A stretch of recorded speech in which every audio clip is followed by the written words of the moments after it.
This is Culture Script 1, and it's taken from the study guide, and in the chapters on Hall, Edward T. Hall, who wrote the book The Silent Language, which we draw on a great deal, and has been a publisher in the area of the cultural elements, the elements that make up a culture, and in deepening our understanding. And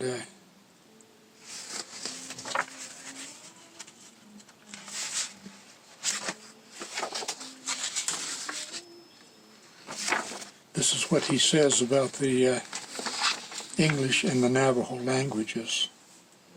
It's from his book on the silent language, page 123.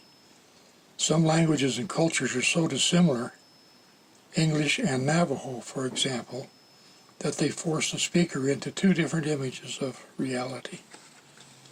Now, it's coincidental for our studies that I learned the Navajo language and was inculcated into a Navajo clan. I have clan brothers and sisters, and I got steeped pretty thoroughly in the language and culture of the Navajos. And so when I began to study Hall, and he began to draw examples from the Navajo language and culture, I could resonate with that because I had internalized an awful lot of the culture. The other thing that's interesting, and we aren't there yet, but when we get into studying Feuerstein, his early work was done in Israel. But later on, he came onto the Navajo reservation in order to help create programs that would help the Navajo people learn to learn. And so I'm positioned in a sort of peculiar position in that I've experienced and understand the things that these two researchers are talking about. And I'm going to try to make some of that available to you. Now, going to my script, just to give you some background, I learned much of the Navajo language I knew in the 1950s from the parents and grandparents of the code talker generation. Their memories went back to those who took or avoided the long walk under Kit Carson in the 1860s. So when I was acting as a missionary in Chinle, Arizona, which was 90 miles from the nearest town by dirt roads, and there were very few English speakers, I had a unique opportunity to go up on the hillside and get on the sunny side of a hogan in the early spring and join the old men in telling stories.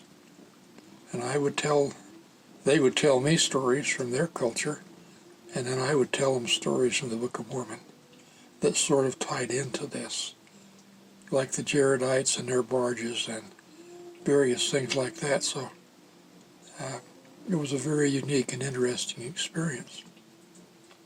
Besides that, I inherited several books, including the Navajo Language Dictionary that was written by Young and Morgan, who we will talk about. But the Church of Jesus Christ of Latter-day Saints bought the rights to that book, and they have published it widely for the use of the missionaries who are going to teach among the Navajos. I have an original copy of that produced by the BIA, and I treasure that very much. So I'll try not to get in your way, but I do think that my experience can give you some perspective and understanding of what these researchers are talking about. But the other thing that's peculiar, I guess, I've internalized as best I could two cultures, as represented by their languages and their practices. People will tell you still today in 2018, actually now it's 2021, I've been at this a long time, and at age 84, I'm still a little peculiar as Anglos go. I never did outgrow the cultural personality I developed among the Navajo. I don't want to get maudlin here, but my whole adult life I felt out of step with my mother culture and with the Navajo culture too, because I wasn't about to abandon my mother culture and my position in the gospel of Jesus Christ. So I learned to know what it means, as the Navajos talk, about a person between. That's what they say of those who aren't really acculturated fully in either culture. And so I experienced firsthand some of the things that Feuerstein was trying to resolve for the Israelis, who were coming in from all different cultures, but who they needed to become Israeli citizens, to accept the Israeli culture and system of government and values, and they didn't have time to deal with all the other cultures and values that were out there. So they had to come up with a pretty straightforward program. The reason that speaks to us is our children and others right now are absorbing elements of a lot of different cultures. And some of those cultures are inimical, contrary to happiness, and creators of great confusion.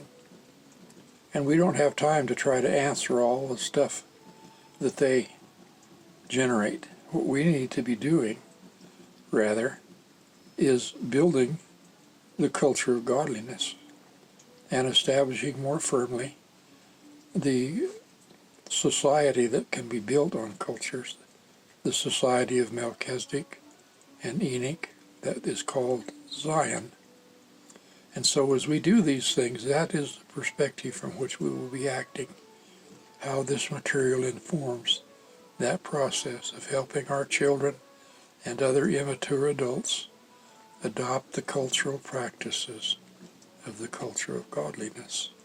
So I think if you pursue it and study with Feuerstein and Fisher and Vygotsky pretty soon, this will arm you with a lot of tools and materials that you can use in crafting your interventions when you seek to guide a learner into guided reinvention, where they begin to make some of these things their own.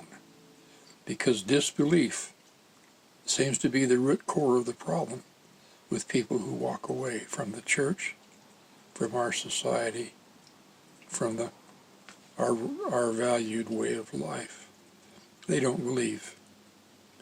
And somewhere I have quoted a quotation that says, it's from Hall, if you want someone to believe as you do, you must recreate for them, either in real time or vicariously, all of the things that have led you to believe as you do.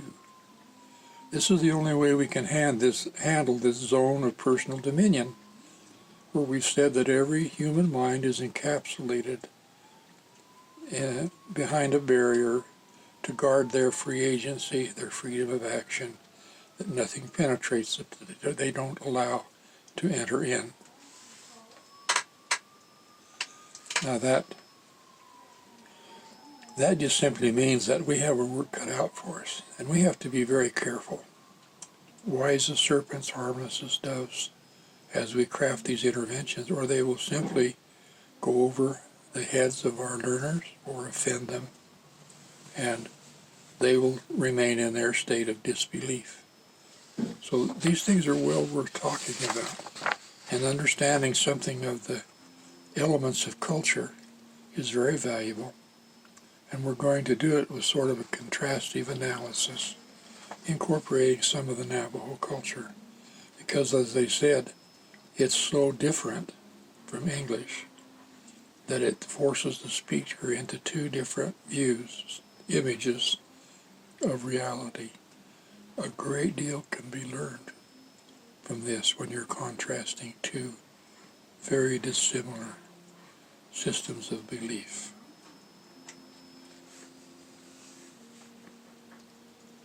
I think one other thing concerning Feuerstein, his organization is still very active. He's still producing teacher workshops in education. So He came here and worked with the Navajos, but he has still been around. One of the reasons I selected some of these researchers is that they stood the test of time. You'll notice that some of my citations are in the 80s of the last century. That doesn't make them old-fashioned or out of date, but they do need to be updated so that we can use them to face these modern challenges. I'm including a link to an online teacher workshop that'll help you bridge the gap with Feuerstein.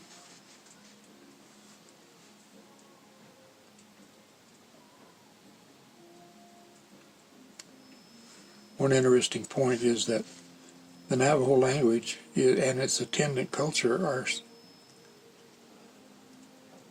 and worldview are so strong, they borrowed only a handful of words from the English and Spanish in the early days, and even up to my time on the res in the 50s.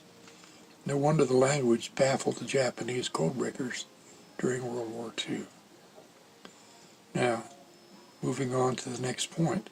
Language reflects the underlying culture and colors much of our perception, our window on the world. So as we talk about culture, a lot of it is reflected in the language. And it's through a study of the language that we come to be able to understand what the nature of our culture is, how it's put together, how it works. We won't have time or space to consider very much, but there's a whole work by Father Brady entitled Modern Indian Psychology. And he was up in Montana, and he wrote a book showing how you could help a Native American develop 2 good reasons for doing everything, whereas many of us Anglos only have 1 good reason. And that can be adapted into your instructions so that your learner has several reasons to do something that's good. And so what you say? For our purposes, we must ask, what is the culture of godliness and spirituality that we must actualize and depend on in our society to promote the widespread emergence of the millennial child? Remember the scripture that says, they shall grow up without sin unto salvation in that promised day. We need to be able to create the culture that will nourish and encourage these millennial children to emerge, be safe, be instructed, be guided, and supported while they absorb and pass on the culture of godliness. And if this is done correctly, then each succeeding generation will be better than the last. For right now, in much of the world, each succeeding generation is worse than the ones that came before them. So we'll return again and again to consideration of culture. This is one of the reasons why in the study guide I put culture in first, because everything we do and talk about is embedded in culture. But for other reasons, we went to these other things first, but now we're going to begin taking up the study of culture actively. Now, the material I've been talking to you about is found in the study guide on page 293 in the PDF version.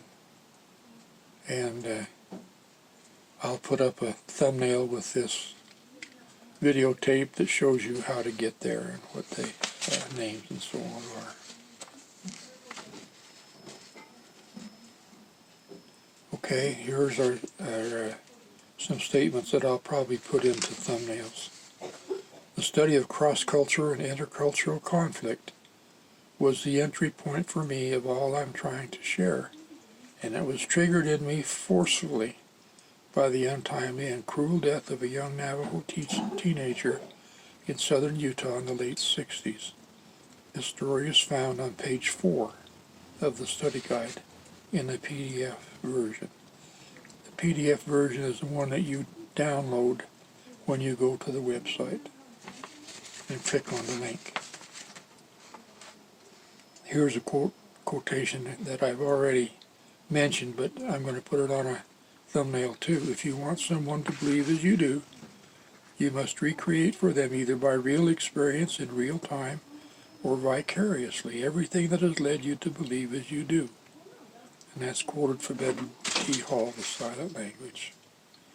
Another one, in order for progress to be made, 2 generations must agree. So disbelief is a deal killer. If the children don't reinvent for themselves an understanding of these things and internalize them, then they won't participate, and the culture will not pass between generations. And it's interesting that Feuerstein and others dealt with this problem actively.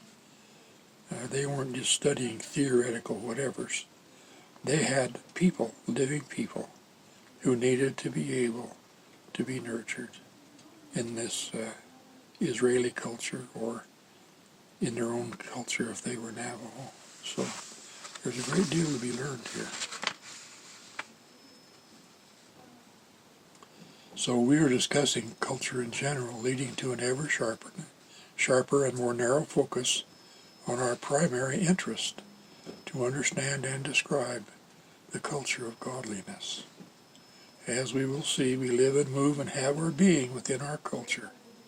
Like fish in the sea, culture surrounds us and helps us define ourselves and our moral experiences. Culture, in its most detailed analysis, in our guide is communication.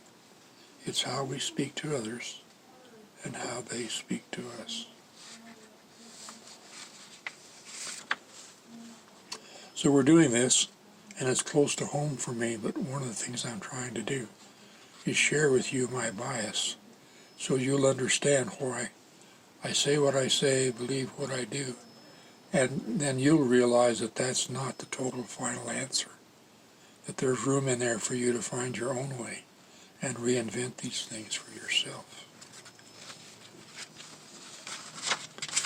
It says, as I proceed, I want to recreate for you as much as is possible and useful the path I took to arrive at my present state of understanding of this vital subject. That will help you put into perspective what I say.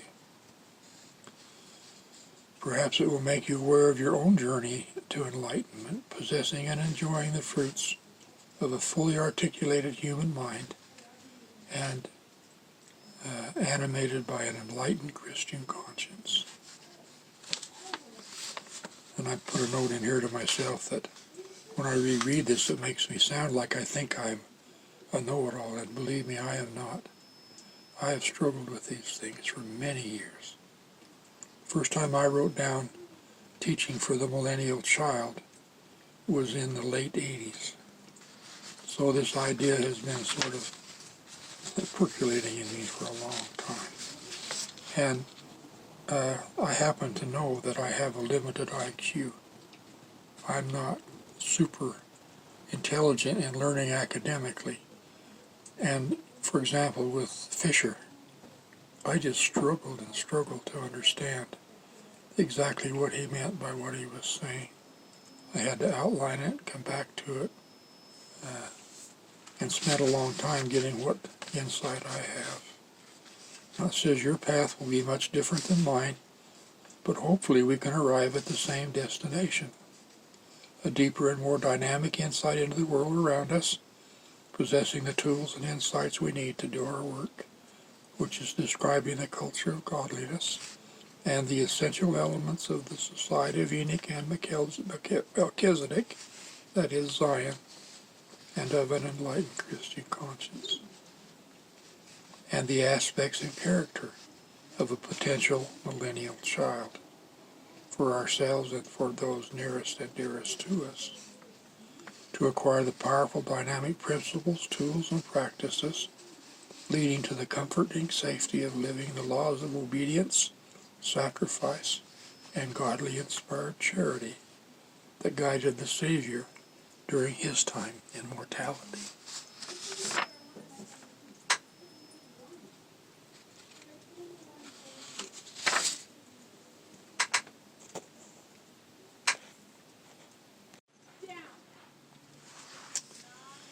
Okay, as Hall says, understanding culture is the key to understanding so much more about the world around us. And if we're going to try and create a model for describing the culture of godliness, this will be essential.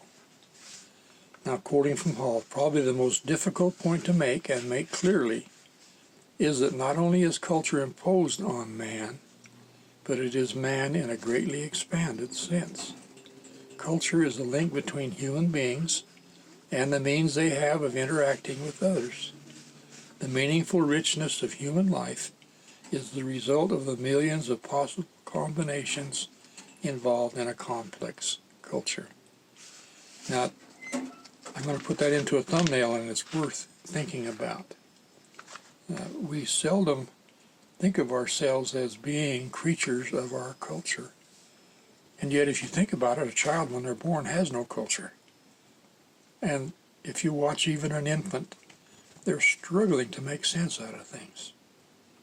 And so as they grow, they observe things, and Hall calls those observations of actions and activities and words as sets of communication. But what we want are patterns, which help to pattern those sets into something that has meaning for us. And so once we understand the sets, as Hall says, understanding patterns is just absolutely essential. But not only is it essential, it's absolutely powerful. When we know the patterns that are used to explain a group of sets, then we begin to understand at a cultural level how these things work and why people think what they do. And as you begin to design interventions, you'll be able to figure out ways to select and present sets that will invite the learner to discern and internalize the proper patterns.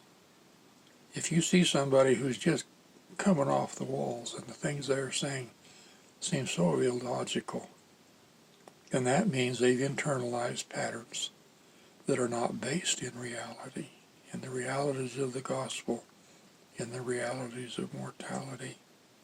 But you can help them. So that's where we're headed with all of this. Another thing he says, a real understanding of what culture is will help people learn where they are and who they are. It will prevent them from being pushed around by the more voracious, predatory, and opportunistic of their fellow men who take advantage of the fact that the public is not usually aware of those shared formal norms which give coherence to our society. That's quoted from Edward T. Hall, The Silent Language. And what we have to say, because we're hearing it everywhere anyway, is that our shared social norms are eroding drastically. Fewer and fewer universal attitudes, values, practices are shared by nearly all adult humans. We used to be centered in a lot of things, but now we've gone our way, and that's one of the reasons that people are beginning to organize their lives and personalities around tribalism. They're just finding people who are like-minded and sticking with them. So this is beginning to describe the problems that we have, but it also begins to tell you how to go about solving them. The next quote is also from Hall.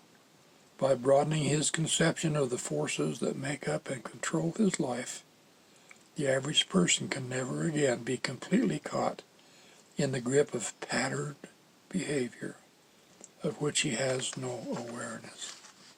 So truly, one of the ways of living a good, full life is to know what patterns are floating around out there and where they lead if you adopt them. And when we get to the antichrists like Korhor, Nehor, Sartre, Kierkegaard, and others, we'll begin to see how awful the results are if we internalize and act on the things that they are telling us. And yet those things have slipped into our culture in so many ways.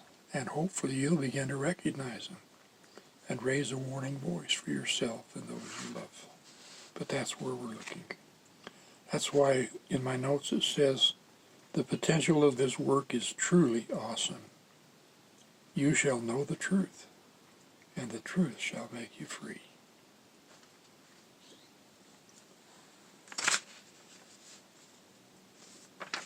Now I find myself repeating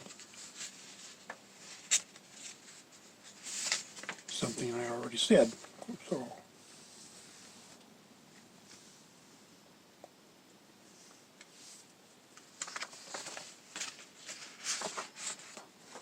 let me see if there's anything else in this script.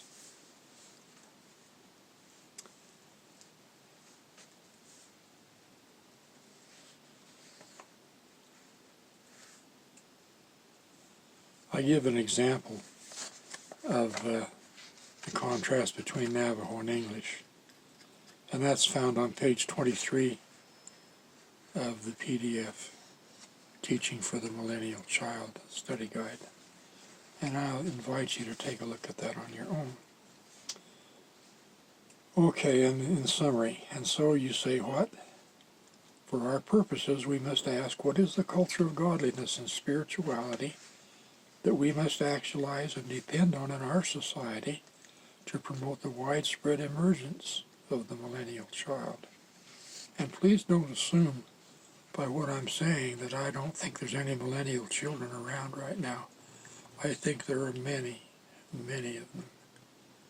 But they're not encapsulated in being nurtured in a culture that helps them to become all that they can be and gives them the tools and means to be of service and learn and grow. And I'm just not saying that we're suffering a disaster, but we're losing too many of our children. And these are some of the reasons, because they're not internalizing these patterns of the culture of godliness. We're learning the behavior of the Society of Zion. So we're going to be dealing with this. As we pursue our course, we will return again and again to the consideration of culture. Again, in sharing this, I'm attempting to free you from my bias, so you'll understand where I'm coming from. The study of cross-culture and intercultural conflict was the entry point for me of all I'm trying to share, and it was triggered in me forcefully by the untimely and cruel death of a young Navajo teacher in southern Utah in the late 60s. Excuse me. The story can be found beginning on page 4 of Teaching for the Millennial Child Study Guide, and that's the PDF version.